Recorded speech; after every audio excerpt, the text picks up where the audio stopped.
Hello everyone, and welcome to my channel. Today we'll look at another horrific instance with you. Financial difficulties can affect anyone. Some people overcome their challenges quickly, while others may suffer for years. However, how one decides to address these difficulties is critical. While some work hard, earning money through honest labor, others turn to crime for quick cash. There is also a third group of people who are willing to create controversial but demand adult content in exchange for a large sum of money. While this line of work is not illegal, actors, particularly actresses in this genre, face harsh societal judgment and condemnation. Nonetheless, the attraction of quick money and the chase of dubious celebrity can trump moral values. Furthermore, many now work remotely, setting up studios at home and hosting live broadcasts. However, it is important to consider the possibility of significant mental trauma to the actresses, which could result in genuine catastrophes. Carol Maltesi, a young mother and adult film actress, exemplifies what pursuing fame and money in this field may lead to. She did not see her work as immoral. She was simply seeking financial independence, intending to retire once she had enough to support herself and her small son. However, she was unable to quit the industry, and tragically, her body, once admired by hundreds of followers, was discovered dismembered on a rocky ledge alongside a road. Carol Nicole Maltesi was born on September 19, 1995, in a small Italian province, as the only child of Fabio and Josephine. She has Italian maternal roots and Dutch paternal background. When she was 4 years old, her parents divorced, and she lived with her mother. Her father eventually returned to his native Netherlands, remarried, and had more children. Josephine chose to stay in Italy and raise her daughter alone because her former spouse provided minimal assistance. They lived in a small town called Sesto Calenda in the province of Varese. The mother worked many jobs at the same time to ensure that her daughter had all she needed, including a solid education and the potential for a better life. Carol grew up to be a beautiful, compassionate, and social lady with many friends and a natural ability to connect with others. As a student, she was an active participant in sports, particularly horseback riding, and attended a dancing studio on a regular basis. Maltesi was fluent in 3 languages, enjoyed traveling throughout Europe, read widely, and could converse on practically any topic. As a teenager, she developed a true beauty with a slim, feminine form, gaining many admirers and suitors, and she enjoyed being the center of attention. After finishing school, she enrolled in a technical institution to study industrial design, arts, and fashion, where she quickly rose to the top of her class. Carol began a romantic involvement with a young man a year her senior who was a student at the Faculty of Architecture and Design. Carol found she was pregnant in the autumn of 2020, at the age of 20. This news completely surprised both her and the child's father. They were both students, completely unprepared for such a development. Nonetheless, Carol was determined to retain the baby. The young couple's lives changed dramatically after they welcomed a boy together in 2016. Both dropped out of school due to a lack of cash to sustain themselves and their newborn. The new parents chose to relocate to Verona, where there were more options to make a career and support their family. Carol acquired a job as a sales consultant at a huge cosmetics and perfume retail chain shortly after her son turned 1, while her boyfriend worked on various projects from home while caring for their child. Carol unexpectedly fell in love with Angelo in the middle of 2019, and they began a passionate affair. The couple met surreptitiously for approximately 6 months, renting hotel rooms, texting each other at night, and trying to spend every free moment together. However, just before the new year, Carol's child's father discovered her relationship and chose to end his affair. Maltesi felt this was for the best, because she was already preparing to depart for her new boyfriend. But then, an issue occurred. Angelo resided at his parents' house, and Carol couldn't relocate there with her child from a previous relationship, so they agreed to rent a place together. But at the same time, the coronavirus pandemic swept the world, leaving the young couple jobless and unable to afford their own apartment. Carol finally moved into her new boyfriend's parents' home and chose to temporarily leave her 4-year-old kid with his biological father until the situation improved and she could bring him home with her. Meanwhile, the situation deteriorated. A broad self-isolation regime was imposed. Everyone was confined to their homes, and Carol faced serious financial troubles. Angelo and his parents provided Carol with as much help as they could during this difficult time. She practically lived at their cost in their home, unable to financially support her small kid. Furthermore, Carol's mother was diagnosed with Parkinson's illness, which was advancing, necessitating expensive treatment. unexpected source of income during the lockdown, Maltese anxiously contemplated ways to earn money from home to support her son and her mother. She decided to attempt earning money through social media and her own YouTube channel, where she shared her experiences living in isolation and the problems she experienced. However, this content generated little interest, but her attractive appearance as a new blogger drew attention, earning her compliments and even some indecent suggestions in the comments. A subscriber advised she open an account on the platform OnlyFans, pointing out that her striking appearance would be highly valued there, and she might become a celebrity and profit quickly. Carol followed this advice and registered for the service under the alias Charlotte Angel. She began uploading explicit stuff, such as personal images and brief films. She quickly built a sizable following eager to pay for such content. Carol quickly began to earn a good living, but she kept her income and job details hidden from her partner and close family members. Her content became increasingly explicit and sophisticated over time as she sought to please her audience, and she enjoyed doing so. Carol kept the details of her employment a secret for as long as she could, but approximately 6 months later, someone she knew discovered her account. Rumors spread, and everyone knew how she made a living. She wasn't too unhappy, and even tried to rationalize it by arguing that her work was a type of art that paid well and completely satisfied her. However, conservative Italians were not ready to accept this, so Carol's acquaintances and close ones gradually distanced themselves from her, assuming she was involved in something immoral and that associating with her would taint their reputations. Carol saw this attitude towards her work as prejudice, and she was convinced that she would succeed, becoming wealthy and renowned. Adult film stars quickly gained popularity, and adult film producers expressed significant interest. Several filmmakers approached the seductive Italian with offers to star in their films, and she eagerly accepted. She took part in group shots and public performances. Angelo, who mistakenly assumed his fiancée worked remotely as a designer but occasionally went to the office, learned of her actions shortly. He was taken aback and unsure what to do next, because he had not intended to end his relationship with her. However, when his parents discovered about the situation, they asked that he end his relationship with this fallen woman right away, lest she bring shame on their entire family. Carol had saved enough money by that point to rent her own place. Her OnlyFans account was incredibly famous, and she had numerous proposals from directors. Her costs continued to rise. In interviews, she stated that she did not mean to do this for the rest of her life, and that she intended to finish her studies and try her hand as a designer or modeler. But that for the time being, she thoroughly enjoyed her work and was well compensated for it.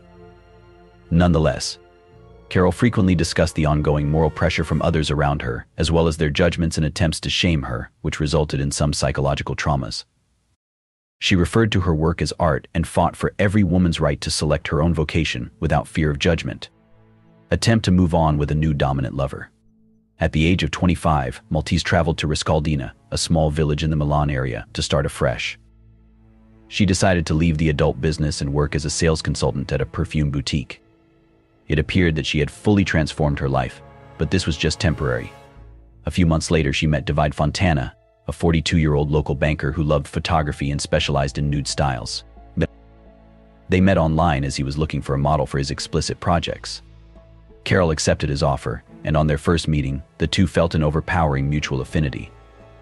Fontana had been legally married for many years, but that did not prevent him from beginning a relationship with the young beauty. They started dating, arranging intimate picture sessions that always ended in sensuality. Soon, he learned about Carol's previous activities and persuaded her to return to filmmaking, recognizing her true potential. Davide had mixed feelings towards her. He loved her and desired to possess her, but he also enjoyed watching his young lover in adult videos. In March 2021, the banker divorced his wife and began living with Carol, fulfilling their most intense and immoral desires. He assisted her in creating content that became quite popular on OnlyFans, but he received a portion of the income from their collaborative efforts. Carol quickly gained notoriety and popularity, and foreign directors and studios began giving her big shoot contracts. Fontana was extremely jealous in real life, reacting strongly when people paid attention to his partner on the street or attempted to flirt with her, but there were no boundaries or limitations when it came to filming. He treated it like a regular job, which the actress was perfectly fine with. A few months later, Angelo called to tell her how much he missed her. He suggested they get back together, stressing that he was willing to accept her area of work and would not interfere or limit her. Carol was moved, but acknowledged she already had another man. Nonetheless, they continued to correspond. But when Divide found about this, he became outraged, threatened Angelo, and even set fire to his car. Angelo promptly notified the police about the threats to his life and property damage. The authorities issued a restraining order prohibiting Fontana from visiting Angelo, but no evidence of the banker's involvement in the arson was discovered, so he did not pay for the damage. The in-demand actress frequently flew worldwide for projects, and she had over 30,000 subscribers. Carol was saving up to buy her own home and move with her kid, and she intended to leave the adult film profession, find another work, and focus on raising her son. Meanwhile, she started creating personalized videos, which proved to be a profitable company. Fans emailed her their own scripts for what they wanted to see, and she made their dreams come true for a nice fee. Fontana continued to assist her with filming and editing. They still lived together and split profits. Maltese met actor Salvatore Galdo on a film set in September 2021, and he later became her collaborator in other pornographic films. However, actual feelings developed between them, and they began a love connection. They dated discreetly, afraid of what Divide would do to her new boyfriend. She waited for the ideal opportunity to tell the banker everything and end her relationship with him permanently. A few months later, Galdo presented her an engagement ring and asked her to become his legitimate wife, which she gladly accepted. Carol had saved up enough money by the end of the year to purchase her own home. She intended to take her son, marry Salvatore, and finally talk to Fontana. The man took the news unusually quietly. It appeared that he understood everything and was willing to let her go to her new love. However, they still had several unfinished projects for which they had already received payment. They decided to complete the assignment and then part ways quietly. Carol's mysterious disappearance at the beginning of 2022, Maltese vanished mysteriously. She stopped appearing in films, stopped streaming online, stopped communicating with colleagues, and turned down new directing offers. Many people knew she was planning to leave the industry, so they believed she had already done so. Even her friends and fiancé, who were deeply concerned, were unable to reach her. Carol did not return calls, but she did react to mails and messengers, claiming she was fine, had decided to drastically change her life, and wanted time for herself. She wrote to her fiancé Salvatore that she had COVID-19, was self-isolating, and that they would be unable to see each other for some time. Apparently, this explanation satisfied him, as he did not raise the alarm again a month or 3 months later. Her social media account received fresh posts on occasion, but she rarely connected with others, confining herself to terse and quick comments. According to the most recent images on Carol's profile, she went on a coastal vacation without informing anybody, carrying parts of an unidentified body in suitcases. On March 20th, 2022, a passerby was wandering along the fringes of the Italian community of Borno on a road that ran along a cliff. He was immediately drawn to enormous black rubbish bags laying on a slope beside a body of water. The place was beautiful and deserted, so the man was irritated that someone had opted to dump trash there. He moved down to the nearest bag and attempted to lift it, but it was very heavy. The real horror struck him when he noticed human digits sticking through the ripped plastic. The man quickly reported his terrible discovery to the authorities, who discovered 4 bags containing a human body separated into 18 sections. The corpses were so damaged that identification appeared impossible. Forensic experts established it was a young woman who died at least 2 months prior, but they were unable to pinpoint the cause of death. The body had been in a freezer before being dumped off the cliff. Presumably, the criminal drove here and simply threw the bags down, expecting that in such a remote location, they would go undetected for a long time. The bags ripped on impact, allowing some of the contents to flow out. Clearly, the criminal had done all necessary to keep the remains unidentified for as long as possible, including erasing all distinguishing traits. Pieces of skin were severed in locations likely concealed by tattoos. However, some of the tattoos remained but were severely damaged. The skin in certain locations had been scorched with hot instruments, sliced and soaked in acid. Nonetheless, after piecing together portions of the tattoos and comparing them to a database of missing people, the police found that no one was seeking for a woman with such characteristics. This was unusual, leading to speculation that the deceased was not a local.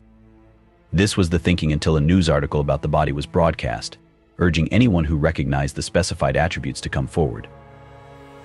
Soon after, a lady who had participated in adult films arrived at the police and claimed that based on the description of the tattoos, she recognized her colleague, who had vanished in early January. The actress claimed that the dead used the nickname Charlotte, but she didn't know her real name. This information was critical, since law enforcement now knew what the girl looked like in real life, allowing them to rapidly confirm her identity and her name. The peculiar fiancée, as soon as the deceased's name was released, it was revealed that she had recently become engaged to her co-worker, Salvatore Galdo, who, strangely, had not reported his fiancée as missing. As a result, the first suspect was identified and detained. However, the man was visibly distraught by the news of his beloved's death and perplexed as to why he himself was under investigation. Salvatore claimed to have communicated with the woman via messengers and social media, and he provided proof of this. He had no notion Carol had died a long time ago. He stated that his lover had contracted COVID-19 early this year and was self-isolating, which is why he had not visited her. When authorities inquired why he hadn't called her to see if she needed help, he explained that he had spoken on the phone with Fontana, who was nearby and had pledged to watch after the woman. The fiancé's statement was incoherent and unconvincing, but his testimony added a second suspect to the investigation who needed to be arrested and questioned. However, there was no need to look for David because he showed up at the station the next day to report a person missing. The horrifying truth: Fontana clearly did not expect the body to be discovered so quickly. Therefore, he had not been following when he learned Carol had been discovered and identified. He grew frightened but still assumed the cops would not find him. However, when the police detained Salvatore, he realized this individual would bring law enforcement right to him because they had chatted over the phone and he had made up a tale about COVID-19, vowing to look after his fiancée. David was noticeably anxious, repeatedly contradicting his own words, and the story he told was extremely unlikely. He said he and Carol were quite close, but they hadn't seen each other in months, and she had ceased contacting him. He couldn't explain why he had only now contacted the police. Under duress, Fontana finally began to testify, admitting that he had accidentally killed Carol. He claimed that in early January, they were filming extreme video for a client who had paid a high fee. The screenplay instructed David to bind the woman, tape her lips tight, place a sack over her head, and then viciously beat, torture, and torment her with different objects, including a hammer. They decided that he would not hit her with full force, but she would act as if she was in great pain. However, during the procedure, he allegedly went too far, misjudged a hammer blow, and shattered her skull. When he pulled the sack from her head, he realized she was dying. Instead of asking for medical assistance or attempting to help her, he chose to end her misery with a final hammer strike out of mercy. The culprit then dissected the body in a frenzy, but not knowing what to do next, simply stored the pieces in his freezer for over 2 months before deciding to dispose of them, reconstructing the actual events. The investigation found that the mysterious, wicked client was Davide himself, who had contacted the woman using a funny account. He clearly didn't want to let her go, so he created a clever revenge plan after she decided to go. Furthermore, during the torture session, the man extracted the password to her phone, which was allegedly part of the script and a client's whim. On January 11th, about 9 p.m., Fontana killed the woman by striking her with a hammer. The following day, he bought a huge freezer with the deceased's credit card, as well as a saw and an axe from a hardware shop, which he used to dismember the body. He took every attempt to disfigure the body in order to avoid being identified. He removed the tattoos with the flesh, and what remained he attempted to burn, shred, and literally obliterate. Following that, Davide placed the body pieces in bags and froze them in the freezer for more than 2 months. During this period, the criminal spoke with the victim's family and friends on her behalf, as well as administered her social media accounts, giving the impression that Carol was alive. By the end of March, the criminal appeared to believe the danger had passed and chose to dispose of the body by dropping it off a cliff in a deserted place. He hoped that the bones would never be discovered, or that if they were, they would have deteriorated to the point that they could no longer be identified. However, Davide was mistaken, and the body was discovered only 2 days later, with officials locating him within a week. Trial and verdict: the most perplexing feature of this case was that none of the girl's relatives or friends reported her missing for nearly 3 months. They were all happy with the reactions they received via Messenger and social media. Even Carol's fiancé, who thought she was ill, was unconcerned when she didn't answer the phone or come to see her.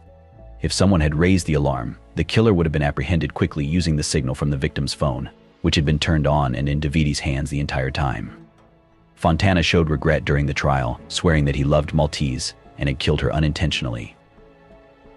He also stated that following her death, he intended to commit himself because he couldn't cope with the sadness. Naturally, such a statement seemed absurd, and no one believed him. But the defense argued that the occurrence was an inadvertent act of violence, despite the fact that the defendant had commissioned the recording of the vicious video. On June 12, 2023, the court convicted Fontana of manslaughter and sentenced him to 30 years in jail. He was also ordered to pay €200,000 in compensation to the deceased's son, $100,000 to Carol's mother, and $50,000 to the father of her kid. Surprisingly, the method of assassination was not declared cruel, and the mutilation of the body was not considered an aggravating factor. Therefore, the criminal may be eligible for parole. Thank you for viewing, people.